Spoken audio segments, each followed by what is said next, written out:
आ रही है वो भी बता दिया जाए। रोहिणी कोर्ट दिल्ली का और दिल्ली में सीआरपीएफ के 2 स्कूलों को धमकी मिली बम की, लेकिन अभी तक जांच में कुछ पाया नहीं गया है, मतलब कुछ बरामद नहीं हुआ है। धमकी थी और ये अभी आया है, तो अब जब इस पे खबर जब डेवलप होगी तो वो बताया जाएगा। बिल्कुल, तो यहाँ ये महत्वपूर्ण खबर थी और कि यहाँ दिल्ली के 2 स्कूलों में और एक कोर्ट में बम की खबर थी, लेकिन वहाँ कुछ मिला नहीं है।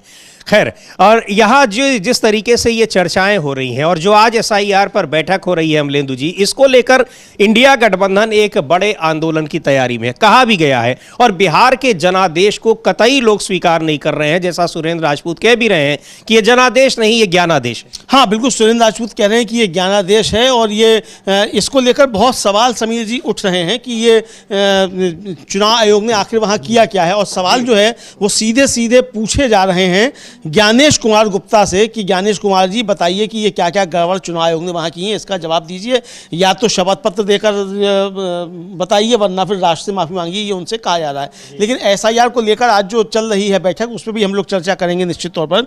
लेकिन जो खबरें नीतीश कुमार को लेकर आ रही हैं समीर जी, वो बीजेपी को परेशान करने वाली खबरें निश्चित तौर पर हैं। ये साफ तौर पर समझा जा सकता है। दिलीप जायसवाल को हम लोग सुन सकते हैं कि दिलीप जायसवाल का आखिर कहने का मतलब क्या है समीर जी। इसका अगर उनको सुना जाए तो ये बेहतर होगा कि दिलीप जायसवाल आखिर चाहते क्या है कहने के लिए, कि जो दिलीप जायसवाल का कहना है, उनका कहना यह है कि बैठक होगी, बैठक में चुना जाएगा और 20 तारीख को जो है वो शपथ ग्रहण होगा। लेकिन दिलीप जायसवाल ये नहीं कह रहे हैं कि शपथ ग्रहण होगा तो किसका होगा, ये नहीं कह रहे हैं, तो इसलिए चर्चाएं ज़्यादा जो है वो चल रही हैं। इधर जो प्रशांत किशोर हैं, उन्होंने भी आज अपनी एक बैठक की है और प्रेस से वार्ता की है, तो वो भी हम लोग देखेंगे कि प्रशांत किशोर जो एक बड़ा भारी समझे जा रहे थे कि एक मुद्दा है, तो प्रशांत किशोर किस तरीके से वहाँ फेल होते हुए नजर आए हैं। जी बिल्कुल, तो यह कई सारे मुद्दे हैं, लेकिन जो सबसे बड़ा सवाल है वो है यहाँ पर चुनाव आयोग की भूमिका का, और किस तरीके से ये चुनाव जिताया गया है, ये चर्चाएं हो रही हैं। और ये आप जो विजुअल्स देख रहे हैं, ये कांग्रेस मुख्यालय के हैं दिल्ली में और इंदिरा भवन के, वहां पर आज एक बड़ी बैठक हो रही है कांग्रेस पार्टी के नेताओं की। ये राष्ट्रीय अध्यक्ष मल्लिकार्जुन खड़गे और केसी वेणुगोपाल दिखाई पड़ रहे हैं। इन्हीं के नेतृत्व में, मल्लिकार्जुन खड़गे के नेतृत्व में ये बैठक हो रही है। और क्या कुछ उसमें तय होता है, उस बैठक का नतीजा क्या निकलता है, इस पर भी हमारी निगाह रहेगी, अपडेट करेंगे आपको। लेकिन एसआईआर, वोट चोरी और चुनाव आयोग की निष्पक्षता को लेकर जो सवाल उठ रहे हैं, उस पर इंडिया गठबंधन अब एक बड़े आंदोलन की तैयारी कर रहा है। और यहां पर जो बात कही अमलेंदु जी ने कि बीजेपी के जो बिहार प्रदेश के अध्यक्ष हैं दिलीप जायसवाल, उनकी बातों का मतलब क्या है? क्या अभी भी नीतीश कुमार के नाम पर एनडीए में सहमति नहीं बनी है, या फिर नीतीश कुमार शपथ लेंगे ये तय हो चुका है? सुन लेते हैं दिलीप जायसवाल को, क्या कह रहे हैं और कहना क्या चाहते हैं वो। कौन आएंगे? कल विधायक दल की बैठक है, उसके बाद फिर एनडीए के विधायक दल की बैठक होगी और 20 तारीख को शपथ ग्रहण समारोह गांधी मैदान में मनाया जाएगा। और इसमें अपने यशस्वी, दुनिया के लोकप्रिय नेता और यशस्वी प्रधानमंत्री श्री नरेंद्र मोदी जी का और उनके साथ साथ हमारे सभी भाजपा के वरिष्ठ नेता, विभिन्न प्रदेश के मुख्यमंत्री और उप मुख्यमंत्री और समाज के गणमान्य लोगों को भी उसमें आमंत्रित किया गया है। और साथ साथ जिस महान मतदाता ने अपार जन समर्थन फिर एक बार एनडीए सरकार को दिया है, सभी आम मतदाता को भी इसमें आमंत्रित किया जा रहा है। और करीब 2 से 3 लाख लोग इस ओथ शिरोमणि में, शपथ ग्रहण समारोह में उनकी उपस्थिति, ऐतिहासिक उपस्थिति दर्ज होगी। और इस बार हम शपथ जो लेंगे, विकसित बिहार के सपना को पूरा करने का शपथ लेने जा रहे हैं। और बिहार विकसित होगा, यही हमारा शपथ होगा। कल आरजेडी की और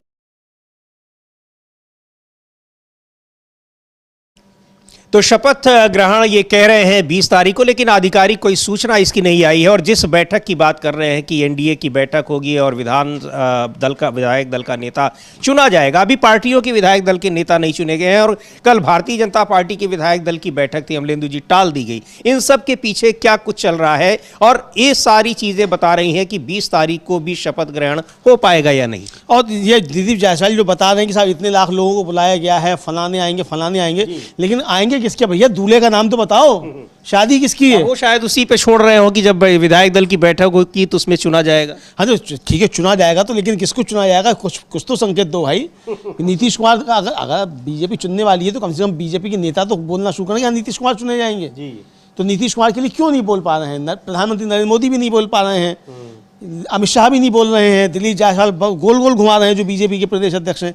तो नीतीश कुमार का नाम क्यों नहीं ले पा रहे? और इधर नीतीश कुमार गवर्नर से मिलने जाते तो कहते हैं 19 तारीख को विधानसभा भंग कर दीजिएगा, मंत्रिमंडल ने फैसला लिया है कि हम इस्तीफा नहीं देंगे। तो भाई इस्तीफा क्यों नहीं दिया आपने? और ये सशर्त क्या होता है कि फला तारीख को कर दीजिएगा? आप नहीं भी करते तब भी गवर्नर कर देता। वो तो है ही है। तो इसका मतलब क्या था? तो इसका मतलब कल तैयारी थी पहले नीतीश कुमार की इस्तीफा देने जाने की, लेकिन जब बीजेपी से बात नहीं बनी और बीजेपी की बैठक चली तो नीतीश कुमार का इस्तीफा भी टल गया। इसका मतलब शपथ ग्रहण समारोह पर ग्रहण लग गया है, ये साफ तौर पर अभी समझ में आ रहा है। और नीतीश कुमार ने जो पेच फंसाया है उस पेच में भारतीय जनता पार्टी फंसी हुई दिखाई पड़ रही है। जी बिल्कुल, इसमें बहुत सारे अभी भी लूप होल्स दिखाई पड़ रहे हैं कि इस समय नीतीश कुमार शपथ लेने जा रहे हैं। हालांकि ये बहुत सारी चीज़ों को देखते हुए लग रहा है कि बीजेपी अभी नीतीश कुमार के नाम की जगह किसी और का नाम नहीं प्रस्तावित करने वाली है, लेकिन आगे भी यही चलेगा, इसको लेकर आशंकाएं जबरदस्त हैं। और ये आशंकाएं बीजेपी में भी हैं और जेडीयू में भी हैं। इसीलिए स्पीकर के पद पर दोनों ही पार्टियां अड़ी हुई हैं कि ये पद किसके पास रहेगा। और उधर ये सवाल लगातार उठ रहे हैं कि एनडीए को इतनी बड़ी जीत कैसे मिली। वो जीत हासिल हुई है जिसकी कल्पना एनडीए के नेताओं ने भी नहीं की थी, नीति निर्धारकों ने भी नहीं की थी, उन लोगों ने भी नहीं की थी जो लोग टारगेट फिक्स करते हैं और लोगों के सामने दावे के साथ कहते हैं कि हम इतनी सीट पाएंगे। वो लोग भी केवल 160 सीटों का ही टारगेट फिक्स कर पाए थे। राकेश सिन्हा है झारखंड में कांग्रेस पार्टी के नेता, वो भी कह रहे हैं कि ये जीत ये जनादेश नहीं है, ये ज्ञानादेश है। सुनते हैं राकेश सिन्हा को, क्या कहा उन्होंने। नहीं, देखिए, हमें ये लगता है कि बिहार में जनादेश नहीं प्राप्त हुआ है। बिहार में जनादेश के बल पे एनडीए नहीं आई है, बिहार में ज्ञानादेश के बल पर एनडीए सत्ता में आई है। तो हाँ, ये जरूर कहा जा सकता था कि अगर झारखंड मुक्ति मोर्चा भी मिलकर अगर वहां चुनाव लड़ता तो कहीं न कहीं स्वाभाविक तौर पे वोटों का इजाफा और गठबंधन के अंदर होता। लेकिन चूंकि ज्ञानेश गुप्ता जी ने यह तय कर दिया था कि बिहार में एनडीए की सरकार बनानी है, तो जब ज्ञानेश गुप्ता जी ने तय कर दिया था कि एनडीए की सरकार बिहार में बनानी है, तो कोई भी गठबंधन लड़े, चुनाव आयोग तो क्लियर रिजल्ट दे दिया। 7 करोड़ 42 लाख वोटर, ये चुनाव आयोग ने ही कहा, और वोटिंग के बाद 7 करोड़ 45 लाख निकले। आपने 69 लाख वोट काटे। माननीय सर्वोच्च न्यायालय ने भी कहा कि आप उसका नाम पब्लिश करो, पब्लिश नहीं हुआ। 21 लाख नए वोटरों का नाम पब्लिश नहीं हुआ।